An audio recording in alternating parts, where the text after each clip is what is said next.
एक बार गाकर तो देखो थोड़ा, गोविंद को आना पड़ेगा। गाओगे ना मेरे साथ 2 लाइन? जिसने हरि गुण गाए, जिसने हरि गुण गाए, तो प्रभु दौड़े चले आए, प्रभु दौड़े चले आए, प्रभु दौड़े चले आए, प्रभु दौड़े चले आए, प्रभु दौड़े चले आए, प्रभु दौड़े चले आए, प्रभु दौड़े चले आए, प्रभु दौड़े चले आए। ओ जिसने हरि गुण गाए,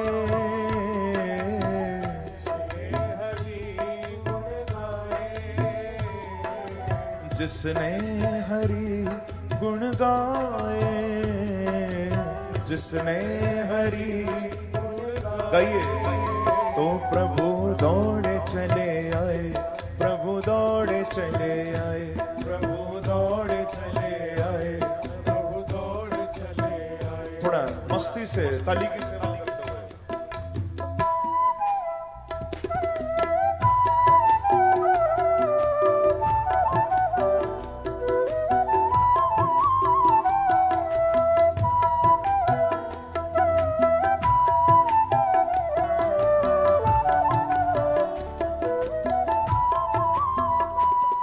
देखो, मैंने तो कहा था प्रभु दौड़े चले आए, भक्त भी आगे दौड़े चले आए।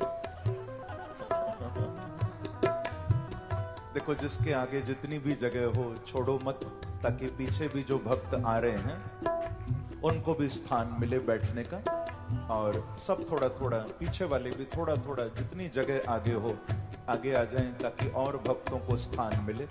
प्रभु दौड़े चले आए, प्रभु दौड़े चले आए, प्रभु दौड़े चले आए, जहो दौड़े चले आए। ओ जिसने हरि गुण गाए, जिसने हरि गुण गाए, हाँ जिसने हरि गुण गाए, जिसने तो प्रभु दौड़े चले आए, प्रभु दौड़े चले आए, प्रभु दौड़े चले आए, प्रभु दौड़े चले आए। भक्त प्रहलाद ने था पुकारा,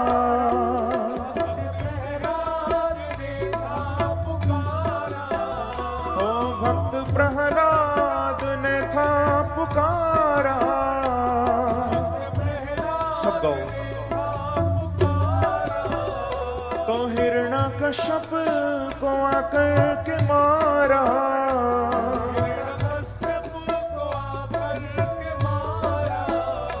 हिरण्यकश्यप को आकर के मारा,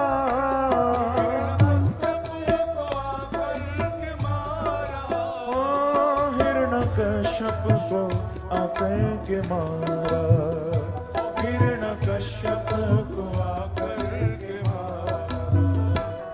प्रभु नरसिंह रूप धराए, प्रभु नरसिंह रूप धराए, प्रभु नरसिंह रूप धराए, प्रभु नरसिंह रूप। पुकारिए, ओ प्रभु दौड़े चले आए, प्रभु दौड़े चले आए, प्रभु दौड़े चले आए, प्रभु दौड़े चले आए, ओ प्रभु दौड़े चले आए, प्रभु दौड़े चले आए, दौड़े चले आए।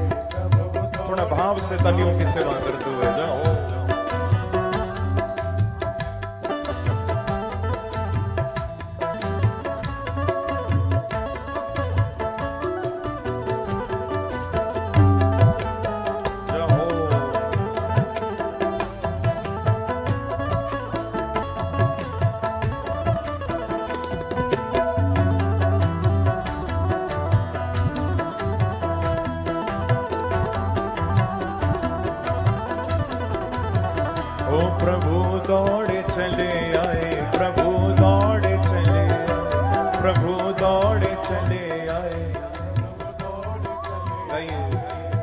जिसने हरि गुण गाए, जिसने हरि गुण गाए, हाँ जिसने हरि गुण गाए, जिसने हरि गुण गाए, तो प्रभु दौड़े चले आए, प्रभु दौड़े चले आए, प्रभु दौड़े चले आए, ओ प्रभु दौड़े चले आए, प्रभु दौड़े चले आए। और देखिए दुर्योधन के मेवा भी त्यागे,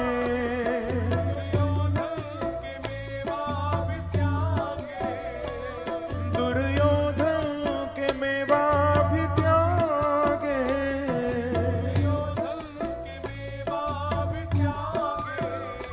भूख लागी तो उठ कर के भागे,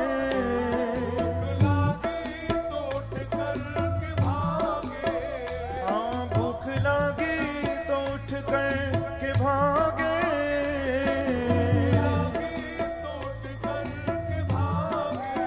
ओ भूख लागी तो उठ कर के भागे, हाँ भूख लागी तो उठ कर के भागे, ओ दुर्योधन के मेवा भी त्यागे, दुर्योधन के मेवा भी त्यागे।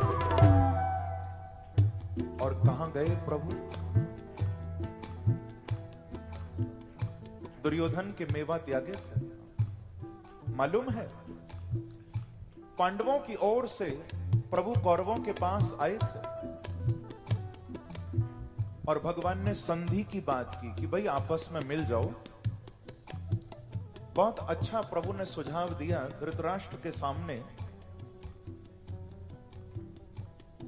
ठाकुर जी बोले, महाराज आप पांडवों को उनका आधा राज्य नहीं देना चाहते तो कोई बात नहीं, लेकिन कम से कम उनके गुजर बसर के लिए 5 गांव भूमि तो आप दे दो उनको, इतना तो दो।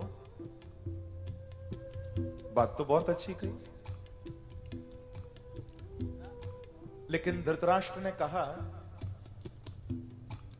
केशव आपका सुझाव बहुत अच्छा है, 5 गांव भूमि देना मेरे लिए कोई बड़ी बात नहीं है, मैं दे सकता हूं, लेकिन क्या करूं, मैं कोई भी काम करता हूं ना अपने बड़े बेटे दुर्योधन की सलाह जरूर लेता हूं। तो वो सभा में दुर्योधन भी बैठा है, एक बार आप उससे भी पूछ लो।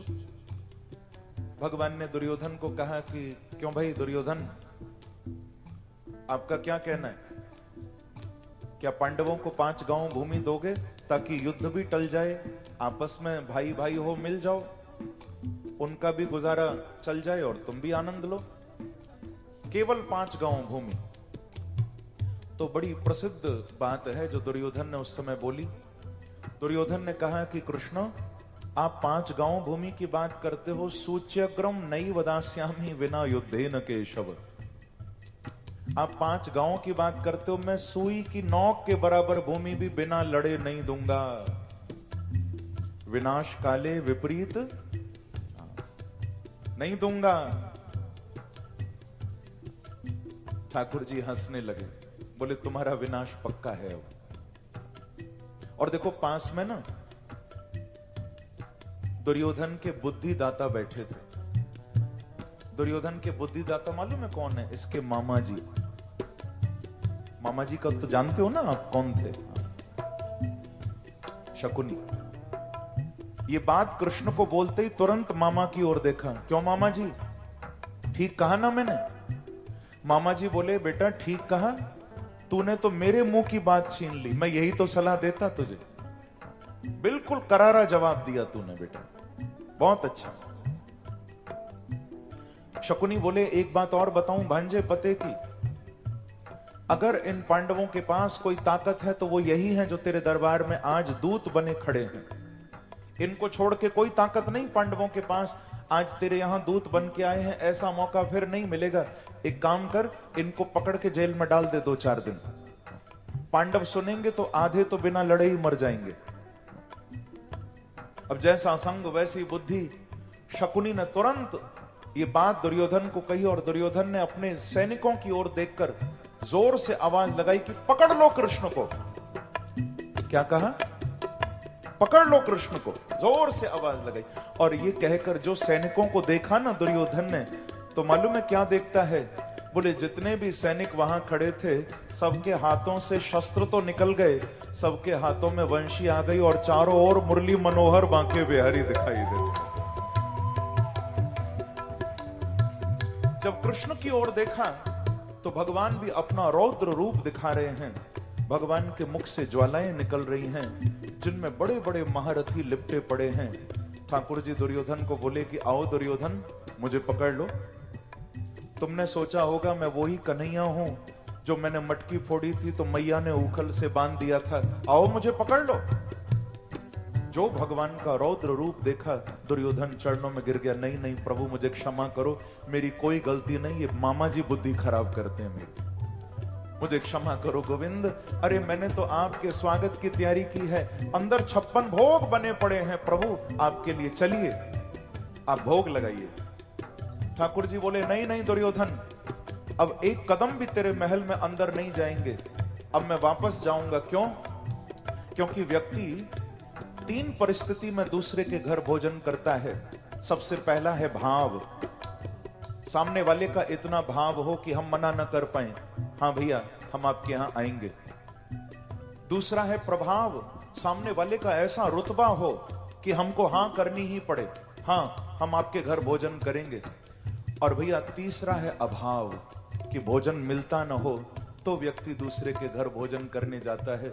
ठाकुर जी बोले देख दुर्योधन, तेरे अंदर भाव नहीं और मेरे लिए अभाव नहीं, तू क्या खिलाएगा? सारी दुनिया मेरा भोग लगाती रहती है। दुर्योधन तेरे अंदर भाव नहीं, मेरे लिए अभाव नहीं और मेरी नजर में तेरा कोई प्रभाव नहीं, तो तेरे घर भोजन नहीं करूंगा। और निकल पड़े। कहां पहुंचे? दुर्योधन के मेवा भी त्यागे,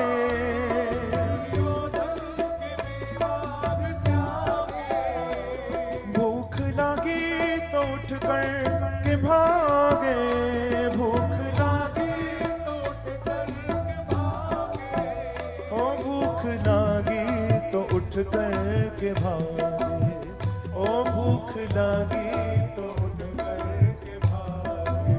हाँ दुर्योधन के मेवा भी त्यागे, ओ दुर्योधन के मेवा भी त्यागे। जाके साक विदुर घर खाए, जाके साक विदुर खाए, जाके साक विदुर घर खाए।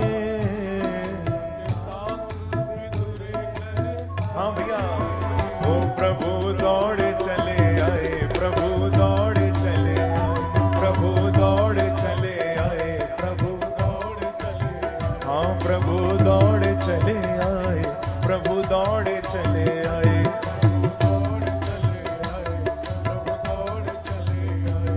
हाँ जिसने हरि गुण गाए, जिसने हरि गुण गाए, ओ जिसने हरि गुण गाए, जिसने सब गाओ।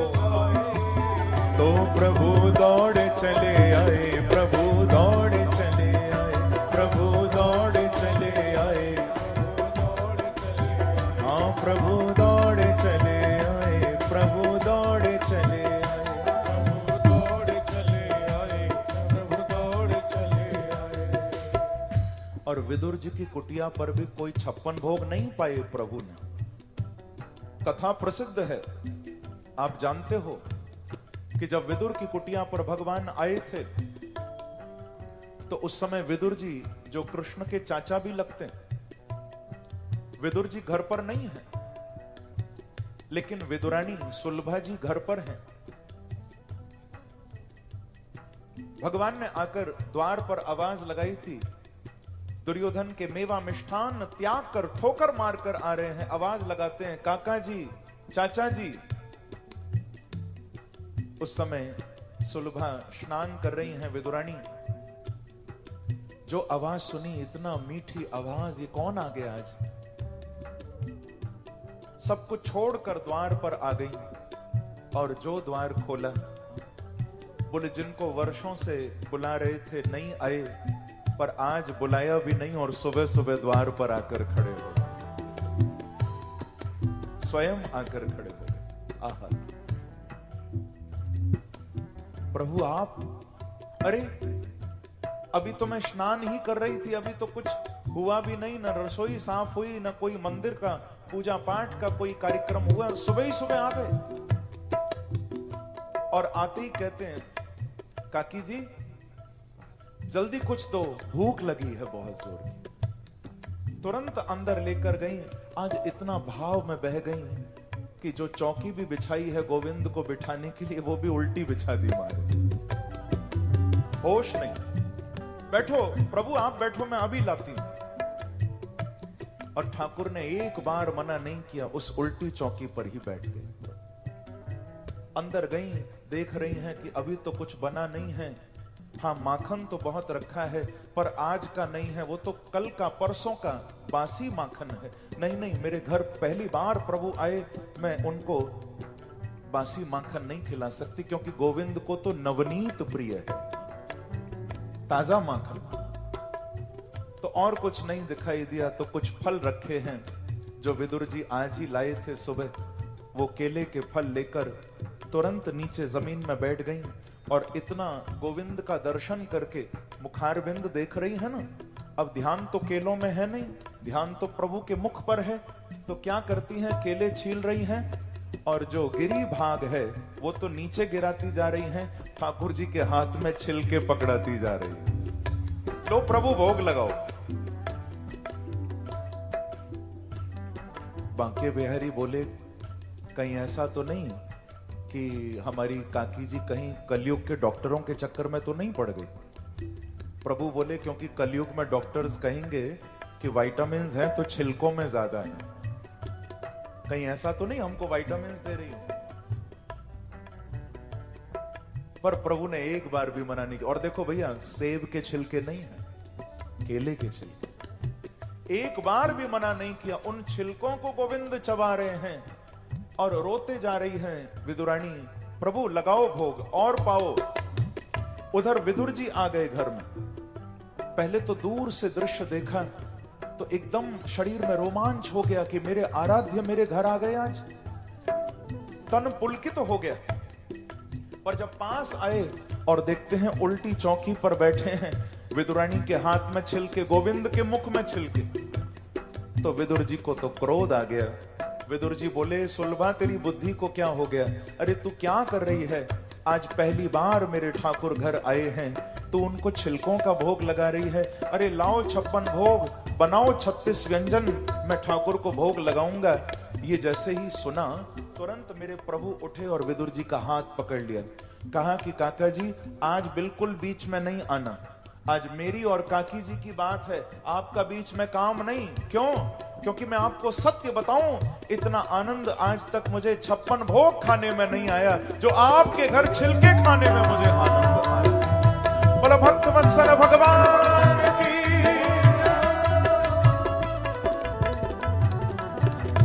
अपने मुख से गोविंद कहते हैं ये दोहा ना, आप सुनोगे तो आपको आनंद आएगा। ठाकुर जी अपने मुख से कहते हैं कि मुझे भोग तो दिन रात लगता है, पर मुझे तृप्ति हमेशा नहीं मिलती। तृप्ति 2 बार ही मिली है। कहां कहां? कि 7 द्वीप 9 खंड में सदा होत जोनार। जोनार आप समझ गए ना, जेवनार। जैसे हमारे यहां दावत दी जाती है, निमंत्रण दिया जाता है, भोजन पर लोग आते हैं। कि 7 द्वीप 9 खंड में सदा होत जोनार। प्रभु कहते हैं मैं 7 द्वीपों में 9 खंडों में भोग लगाता ही रहता हूं। 7 द्वीप 9 खंड में सदा होत जोनार। लेकिन कै शबरी कै विदुर घर, कै शबरी कै विदुर घर, मैं तृप्त भयो 2 बार, मैं तृप्त भयो 2 बार, मैं तृप्त भयो 2 बार, मैं तृप्त भयो 2 बार, मैं तृप्त भयो 2 बार। वो जिसने हरि गुण गाए, जिसने हरि गुण गाए, वो जिसने हरि गुण गाए, जिसने हरि गुण भैया तो प्रभु दौड़े चले आए, प्रभु दौड़े चले आए, प्रभु दौड़े चले आए, प्रभु दौड़े चले आए, हाँ प्रभु दौड़े चले आए, प्रभु दौड़े चले आए, प्रभु दौड़े चले आए, प्रभु। थोड़ा भाव से तालियों की सेवा करते हुए